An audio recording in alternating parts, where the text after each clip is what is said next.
Okay, so let's discuss some transfer rumours for Real Madrid then, and let's start with Dani Olmo. A few weeks ago, there was the few rumours about Dani Olmo coming to Real Madrid because of his contract ending in 2024. He's a good player. I can't deny this. He's Spanish international, and when he plays for Spain, he's really good. And when he plays for RB Leipzig, he's really good. He's just 24 years old. He's a good creator. But the main problem with him is that he's quite injury prone, and that maybe can't run. And also we've got those type of players at Real Madrid already. We've got Asensio, and we've also got Brahim Diaz if we need to come back. So I don't think Dani Olmo really adds much to the squad. I think he's a good player, but he just doesn't really do it for me in terms of what we need from a winger / attacking midfielder type player. So what are your thoughts on Dani Olmo? Yeah, I think he isn't as fast as we would like our wingers to be. And I'm not saying that all our wingers should be fast because, of course, Asensio isn't the fastest. He's fast, but he isn't the fastest, but he's smart as well, which makes up for it. I think his position is covered, in my opinion, the way he plays. I think it's covered quite well in the squad, so it's not a necessity. It's not like he's going to come with the X factor, which of something that we don't have. So it's not really something I'd be happy to pursue. I mean, and if it's for no amount, then it's going to be fine. But I don't think he should come. I think there are better options on the market. Yeah. Next up, Samuel Chukwueze. I mean, this was the most obvious rumour that came up after that two goal performance from Chukwueze. I mean, it was a dry Monday morning with no news, and then Marco suddenly came up with Samuel Chukwueze as a rumour. I don't think it's very true, but he's a good player, 23 years old, 8 goals, 8 assists this season. Very good, very quick. I think it's exactly what we could use, but something that can be said is that his decision making at points is dreadful. There was a shot yesterday that was shown against Valladolid when they played Valladolid, and he basically had an open goal, and he just absolutely it was a horrible miss. If you haven't seen it, go watch it. I doubt us looking after Chukwueze. His contract ends in 2024, like Olmo, but I just don't think it's gonna bear fruit. And I think there are better players out there. Moussa Diaby is a similar type of player, quick and good on the ball. I think he would be a much better player for Real Madrid instead of Chukwueze. But I think he's a good player, Chukwueze. So what are your thoughts on him? What I saw is 50 million. 50 million is, in my opinion, too much for him with 1 year left on his contract. Even if it's just a normal purchase, 50 million, in my opinion, is still too much. Honestly, it's a bit too much for me. He's a good player, and if it's like 20, of course, I would maybe be a bit tempted to maybe consider it in my head and maybe analyze it a bit more. But he has talent, he has skills, but 50 million, like you said, there are many players you can get. There are also many other right wingers, in my opinion, who are more deadly in front of goal. So unfortunately, he can be a good squad option, of course, because he has a bit of an X factor, and if I'm being honest, he has something new about him when he plays. He can do something different. He is quick and he is skillful. So for 20 million, he has anything over that. Like we're seeing 50 million, no way, no, not for me. Yeah, no, I agree. Next up, Claudio Echeverri. If you don't know who that is, he's a young 17-year-old who plays for River Plate. He's right now breaking into their first team, and I think there's been a lot of hype for him because he was in Argentina's national team setup, and they just brought up all the kids. He's definitely got talent. He's a talented young kid. Under 17s, he absolutely destroys everyone at under 17 level. His dribbling is very, very good. I've seen some highlights of him. His dribbling is very, very good. His key passing is very, very good. And he looks very, very talented. He's going to break into the River Plate team. I think we give it a little bit more time because I don't think there are any other teams in for him. But right now he looks very, very talented. Got that raw ability. We should definitely look out for this one. What are your thoughts on him? Yeah, on first impression, you can see that he's a talented player. Of course, I'd like to see him more. Of course, before I make a commitment to say he can be a Real Madrid player. But what I would say that he can definitely be a player we should monitor for future signings, especially because he's young. We have to definitely see exactly how he's performing. But so far, I must admit that the first impression is good. He has nice touches. He seems intelligent on the ball. When he occupies the space in the center or even out wide, he makes good decisions. He's good on the ball. He can also finish as well. If you look at his youth football, so it's just just to take that into senior football, and then we can definitely see how it moves forward from there. Yeah, River are also pretty easy to deal with. Last summer this was around the same time we were talking about Enzo Fernandez last summer. Right here, right now, on this podcast, we were talking about Enzo Fernandez for 10 million, and I recall saying, we either buy Enzo Fernandez now for 10 million from River Plate, or he goes next summer for 70, and that's exact. I mean, he went for much more, and he went earlier than that. So this kid, he could be even better than Enzo Fernandez because he's more attacking. And I think, let's see what happens with this kid because he looks very talented. Next up, Rasmus Højlund from Atalanta. He's a Danish international and he's been scoring quite a few goals for them. Denmark have had a few problems in terms of their strikers, but he looks very, very good so far. And, for Denmark, he scored a few goals now, and for Atalanta, he's scoring quite a few. He's scored 7 goals for Atalanta this season. He's not exactly the finished article, but he looks a really solid player. He's a complete striker. He's good at everything. He's quick. He's good in the air. He's good at hold up play. Yeah, he looks like the part, and I think give it another season at Atalanta, and he could become a very, very good player. So, what are your thoughts on Højlund? Yeah, if I'm being honest, he seems like a striker who can do a lot more than the typical striker.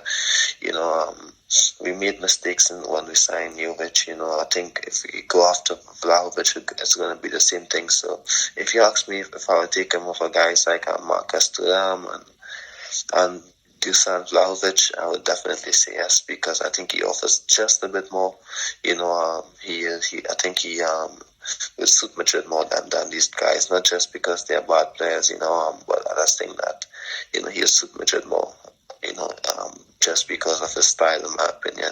Sometimes strikers, I think if you look at a striker for Madrid, you have to be more than just a finisher, in my opinion. I think he is, so I think that's definitely going to happen. Yeah, totally agree. Next up, Robert Renan of Zenit St. Petersburg. 19 years old, he joined Zenit from Corinthians in Brazil. 19 years old, he's a great ball player. I've watched some of his highlights. He is fantastic on the ball. His dribbling abilities. He's almost like a winger with his dribbling ability. He's so good on the ball. But what I will say is that he is quite poor aerially. I saw a few scout reports on him. He is quite poor aerially, and that could be a little bit of a problem come the future. So, what are your thoughts on this kid?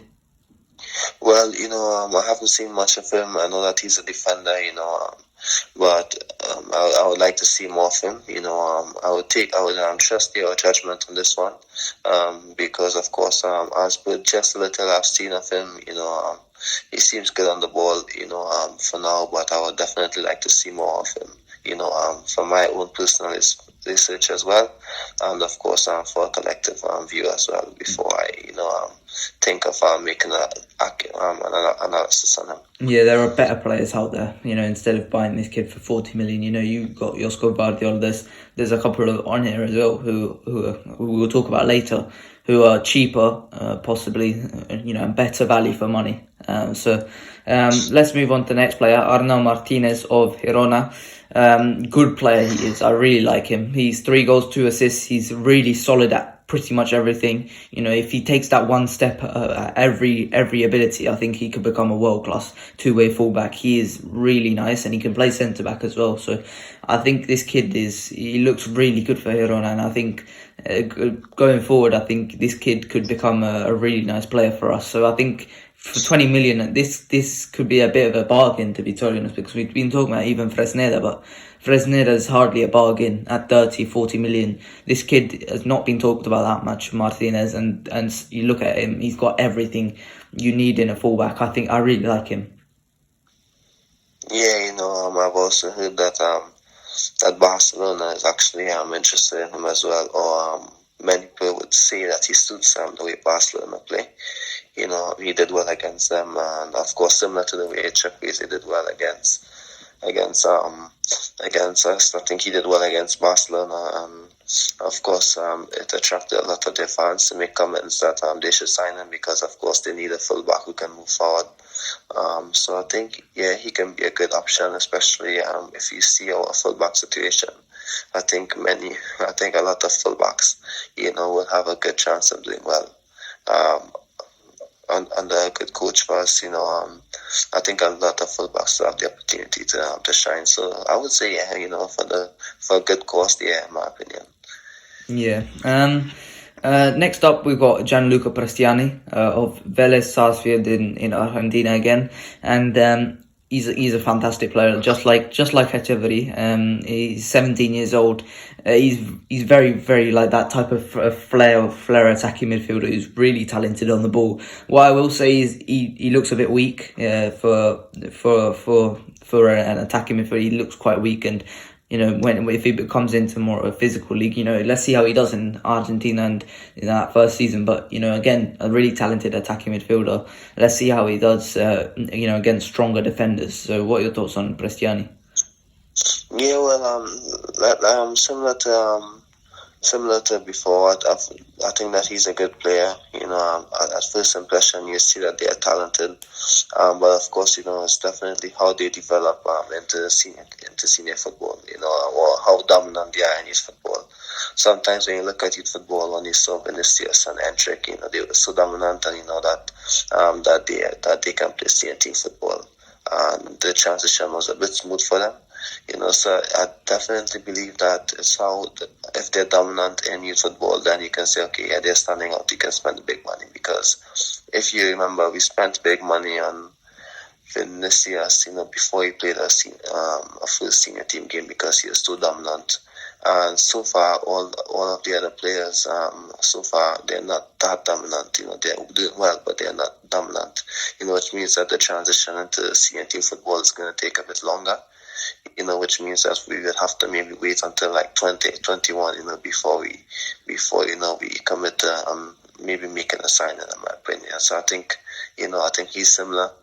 We have to wait a bit, before making an analysis on him. Yeah. Next up is Gonzalo Inacio of Sporting CP, and in terms of Inacio, he's really taken a step forward this year. I think I remembered us doing him last year, and by that point we were just saying he's talented, but is he that good? And I think he's really taken a step forward as a ball playing defender, because in terms of everything, in terms of his ball playing, he's top 10% for, this is a list, of passes completed, attempted, percentage completed, pass distance, progression, short, medium, long passes, assists, expected assists, key passes, shot creating actions, ball carries, and progressive carries. He's in the top percent for that, for defenders. I mean, he's fantastic on the ball. He's a really good, talented player. Like we said, maybe defensively he's not as good as one other Portuguese defender we're going to talk about next. But I think he's really good, really talented. So, what are your thoughts on Gonzalo Inacio? Well, let's be honest. He's talented, and in the market where Gabriel and Antonio Silva, of course, who is labelled at 100 million. I think if you get him for cheap, if you get him for a good bargain cost, it's definitely going to make the team better. Especially if you're not sure what Nacho or all these other guys staying with Tudega and Alaba, almost 30. I think you can definitely look for these young signings for a cheap cost. Of course, he's not better than the other two centre backs that I mentioned. The other two young centre backs who we are monitoring, as per many reports. But of course, if it's at a bargain, you can definitely buy him. Then you can use a lot of money to strengthen elsewhere. Yeah, and then obviously you talked about Antonio Silva there as well. We've spoken about Antonio Silva at great lengths before. He's taken that step forward again. He's so dominant in Portugal. What I will say though, I watched him against Porto and I think he got absolutely run ragged against Taremi and Galeno. They absolutely took him apart in that game, and the lucky it got restricted to 2-1 because their Porto's finishing was quite bad in that game, but Antonio Silva wasn't very good in that game, and it's not the case of big games because we've seen him have a good game against PSG and Juventus before, so it was just on that day he was caught very badly against Porto. So what are your thoughts on Antonio Silva? Yeah, in my opinion, he's a talented defender. Of course, he seems to have a good bit of maturity for his age. He did well in big matches, of course, in my opinion, I don't think he's worth 100 million. Of course, we shouldn't buy him if it's 100 million, especially if it seems like we would want to spend big on Jude as well, and especially because I think we have 4 good centre backs in my opinion. So spending 100 million on him, especially when the other centre backs have like 3 years or 4 years left on them, at their best. I think Alba maybe have 3. The guys 3 as well. Maybe Militao has a lot. I'm not sure. Maybe have 2. So I think in 2 years maybe we can look for another centre back. But we can definitely monitor the situation for now. But spend 100 million now, I don't think it makes much sense in my opinion. Yeah, and also you got to say this is his first season in senior football. Give him some time, give him another year. Let's see how he does in the second year, just to make sure it's not a fluke this season. Next up is Florian Wirtz, and this is a guy who I absolutely love watching. He's fantastic for Bayer Leverkusen. Superb vision and, 4 goals, 8 assists from that ACL injury, That's what impresses me the most about this kid. Coming back from an ACL injury is always going to be difficult. And at 19 years old, he looks even better than he did before the injury. I mean, that takes something. He's dragged by Leverkusen up the table in these last few games. He's giving goals and assists everywhere he goes. He's been fantastic. For me, he's one of the best midfielders in the world. I think he deserves to be in that conversation alongside Musiala, Pedri, Camavinga. I think he's at that level, to be totally honest. He's so good. And, for a young player to have the vision that he does it's really difficult, and I think he's got that in abundance. He's going to cost 100 million, but I think to be totally honest, I think he's worth that if we went for him. So, what are your thoughts on Florian Wirtz? Yeah, I definitely believe that he's a player that we should monitor, in my opinion. Especially if you're unsure exactly what's going on with the features of plenty of the midfielders. And of course, it's not like he occupies the same spaces as Camavinga, Tchouaméni, Bellingham, Valverde. He's a different player. So I definitely believe we should monitor him. I think he has a lot of potential, a lot of talent, and I would definitely love to see him have a successful future, especially after the injury. However, I must say that a lot of times players who get that injury, they have a lot of issues linger in the long term. Maybe their careers got maybe a bit shorter. So I hope that's not the case with them. But if there's a bargain opportunity for him, I would like to see Madrid, trying to take it, to be honest. Maybe I'm being a bit selfish, especially if the club is going hard for Bellingham. But these are the talented players you would need in your squad, for the future. So yeah, if it's a good cost, then yeah, because for example, if we sign Bellingham, then we're not going to spend more money on another midfielder who can play in attack. If we don't sign Bellingham, then I think he can be a good opportunity. But I think his dream is to play for Barcelona, but that doesn't really matter to me. Isco wanted to play for Barcelona. He ended up at Madrid, so yeah. Yeah. Next up, Gabri Veiga, another player who's been seriously linked with us over the last few months, weeks, I would say. 40 million is the price tag, and I think he's been fantastic for Celta Vigo, and it takes a lot for another player other than Iago Aspas to carry Celta Vigo, but that's what's happened with Gabri Veiga. He's been absolutely fantastic because of the fact he is unconventional. He's been misprofiled, but he is completely unconventional as a midfielder, because he he's not exactly a great passer of the ball. He's not superb at it. He's not exactly superb at finding key passes. He's not superb at dribbling. But what he's great at is finding and creating chances for himself. Creating superb scoring opportunities for himself, where he can score some goals. I think he scored 9 goals this season as a central midfielder. And he didn't come at the start of the season either. He was drafted in as soon as Carlos Carvajal came in for Celta. So he's been fantastic so far this season. I want to see one more season with him at Celta, but I think he could be, in a couple of seasons' time when we're going to need that depth in midfield. I think he could be a really nice player for us who can definitely be a solution if we need to try and break down some low blocks. So what are your thoughts on Gabri Veiga? Of course, he's a good player, but the big concern for me is if he's going to have the same opportunity to do what he does at Celta, at Madrid, in my opinion. I think if you look at it, it's a bit difficult. It's not the two teams, they're not the same. And of course, if he has to fit them on the opportunity, to show his class and to show his best potentials and at Celta. And of course, I'm not too sure if he's going to be afforded that same opportunity at Madrid, honestly. It's difficult for a lot of players who are coming in. Jesus, who was lighting it up previously. He wasn't the same at Castilla, and of course when he moved as well. But I know it's not the same. It's not the same thing. They're two different players. But I'm just saying, when you have the opportunity to do something at your old team, you definitely isn't guaranteed, to have the exact same thing at a bigger club. I'm just saying, so it's not like he's Bellingham or Wirtz, in my opinion.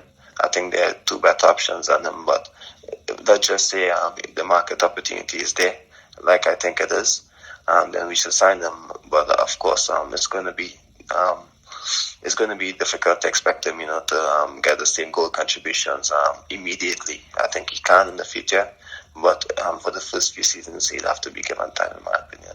Yeah, I think one more season at Celta is due, and then maybe another loan season at Celta. Next up, Mateus França of Flamengo, 18-year-old attacking midfielder. We've been talking about these South American attacking midfielders, and I think Mateus França is a bit different from the others here because he's 6 foot. He's a lot stronger than the other two, and he's a lot more. How do you explain it? A lot more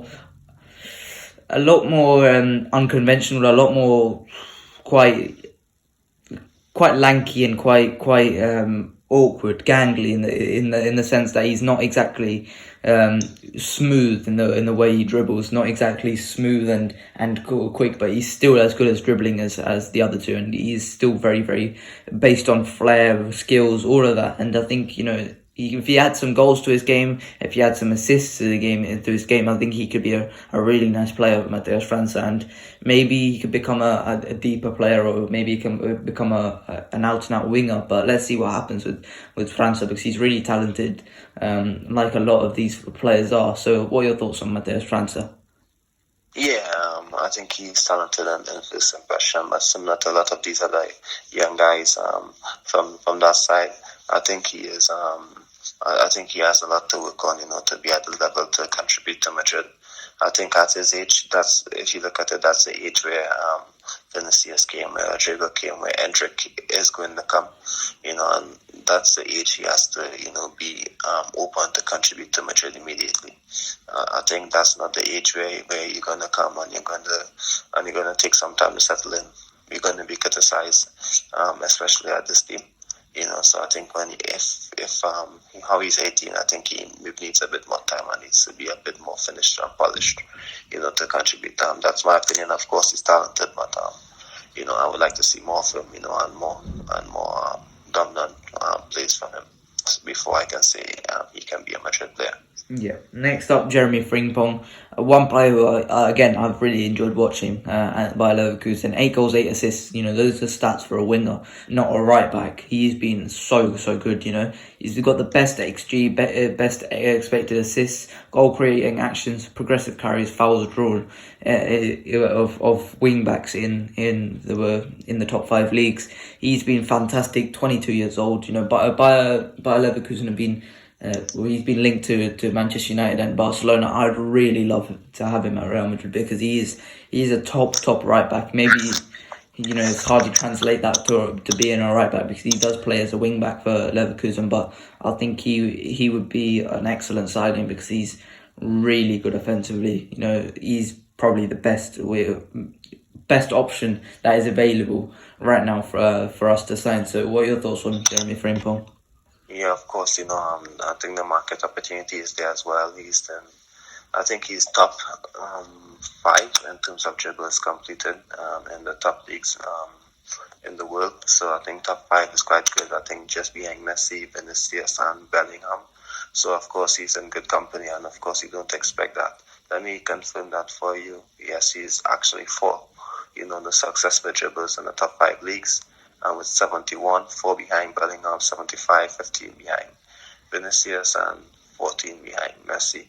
And of course, he has been involved in close to 20 goals, in 35 games, and that's definitely something you have to monitor, because of course it's not like he's playing in a small league. He's playing in the Bundesliga and he's doing well, but he plays as a wing back, so it's going to be maybe less goal contributions if he comes to Madrid and play in the back 4, in my opinion. So I definitely have a lot of faith in his potential and ability for him to come to Madrid, and cause an impact. And I would say one final stat about him. I think if I'm seeing here from, I think Opta stats, that he has been directly involved in at least 5 more goals than any other under 23 defender in the top 5 leagues this season, and I think that's definitely says a lot. Yeah, what I will say is that the last time Real Madrid signed a right back from Bayer Leverkusen, it didn't end out too badly.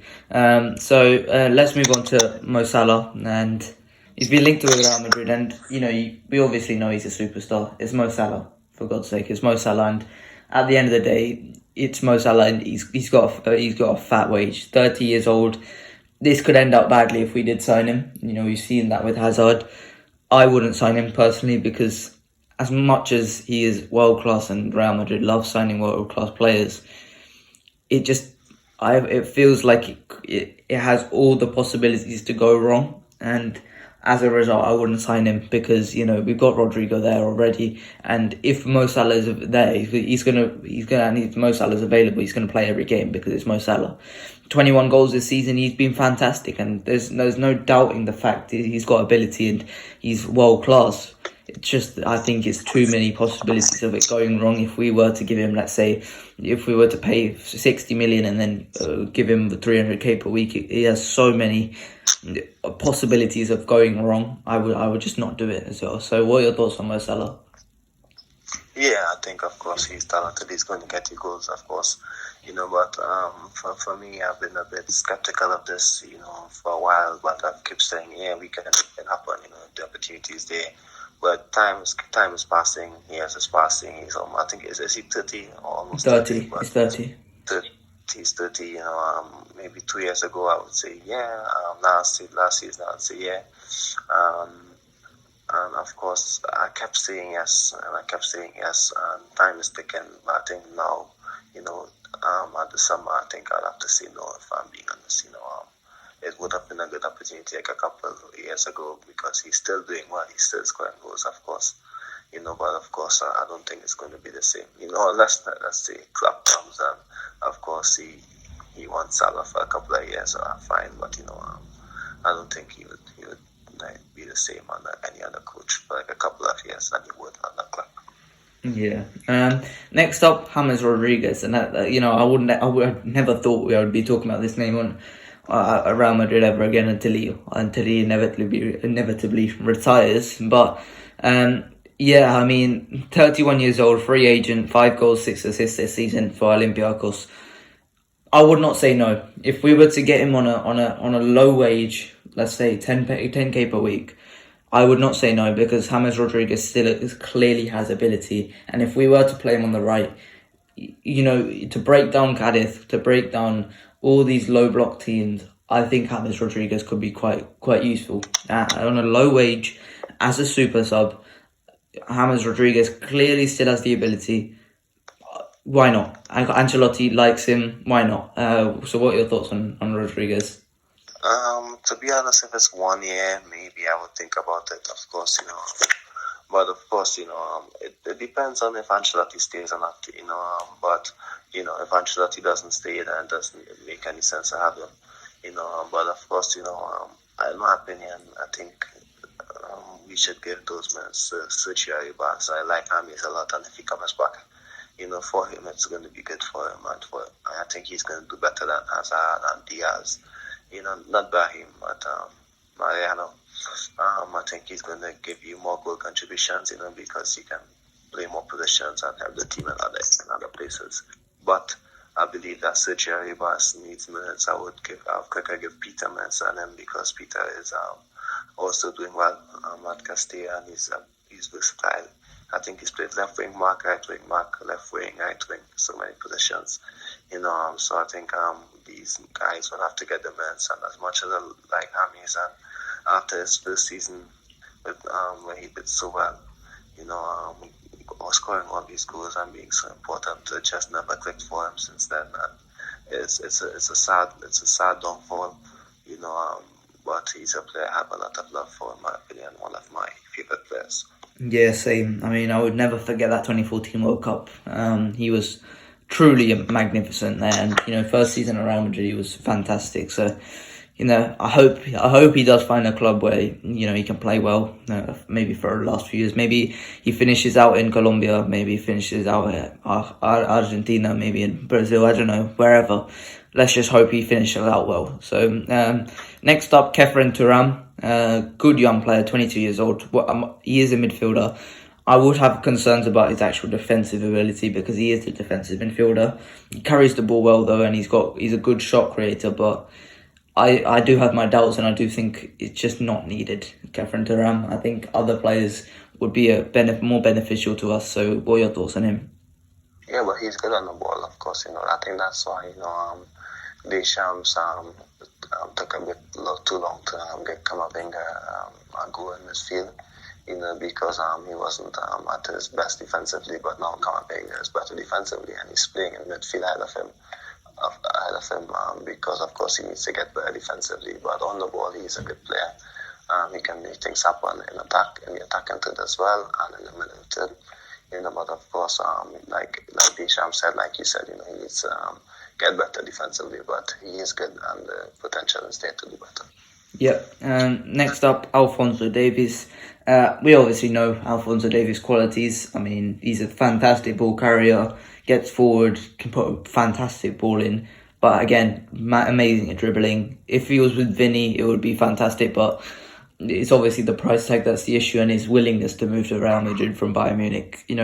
If it was for 80 million, I would do it, because he's clearly world class. He did have a stinker against Man City, but I don't think that's too much of an issue. Defensively, he's fantastic as well. Like, this guy has got everything that you want in a fullback, and I think, why not? Why would you not do it? So, what are your thoughts on Alphonso Davies? Yeah, I think he's talented, in my opinion, one of the best left backs in the world. He can definitely play further forward as well. If let's just say you're playing a 4-4-2, he can occupy the spot ahead of the left back. He plays, I think, on the wing for Canada as well. It shows that he can take on a bit more responsibility. So yeah, I think he'd be a good signing. But of course, like you said, willingness to if the market opportunities there, there's a lot. That just Yeah. And then last player, finally, we've got Luka Vuskovic. We've talked about him before, but he's made strides since that. He's obviously turned 16 now as well. He's a Rolls Royce defender. He's starting for Hajduk Split in Croatia now. And if I was to liken him to another player right now, he looks like William Saliba would be the best comparison, because he is that type of Rolls Royce defender, good ball player, just. He looks effortless in the way he runs and catches up with players. He is just physically he's a beast, athletically he's a beast, on the ball he's a beast, and mentally he's so far ahead of his age as well. So what are your thoughts on Luka Vuskovic? Of course he's still young. There's a lot of time for him to get better as well. The first impression is quite good, and of course he's young enough, for the timeline, to fit with Madrid. Of course, I think when he is like 19 or 20, I think that's when other centre backs will be aging a bit. So if the timeline fits and if everything aligns, then I think it's all gonna work out. And he can be a good player in my opinion, because a lot of these signings, of course, depend on the timeline. So I think if it's one thing that he has an advantage over other centre backs, it's the timeline. Yeah. Now let's just finish off with a quick word about that game against Cadiz yesterday. I decided not to do that because we were realistically going to repeat the same things over and over again each and every week. So I thought we haven't done the transfer section in a long time, so let's just spend a little bit of time on that. But we played really well against Cadiz. I thought it was a really nice performance without Vinicius Jr. And Rodrigo played really nicely. I thought we were giving it a lot in that game, considering it didn't really mean much. I think Ceballos had a good game. Asensio obviously scored, which was nice, adding another goal to his tally. Nacho had a banger that went in. It was a good performance, I think we could have put 4 or 5 in. I think we should be more clinical in games coming up to these big Champions League games, just to get into the swing of things. But although Rodrigo missed a few chances, his performance was fantastic. And, what are your thoughts on that Cadiz game as a whole? Yeah, I think it's one of the best performances in La Liga this season. I think after the Sociedad game, I think the one that we drew 0-0, it was a good performance. A lot of link up. Ceballos getting on the ball, Rodrigo getting on the ball. The link up was amazing. I'm not too sure how much you have seen of it, but a lot of sequences where we opened them up. We just need to finish chances. It begs the question. If we just played a bit more consistent in La Liga, for a lot of matches, then maybe we could have done better. So I must say Ceballos and Rodrigo, they're all good players who can take on additional responsibility when the main guys isn't there. So I think it was on show on yesterday, and I must admit that I'm happy that we did well.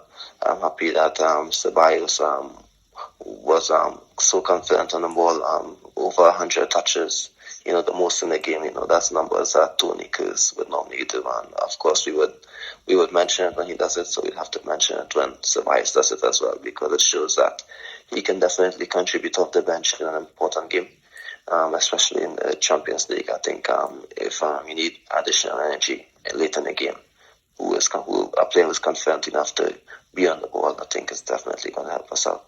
Yeah, so we were both happy with that game. That is it for today. I hope you guys enjoyed. Please like and subscribe, and I'll see you guys later. Bye bye.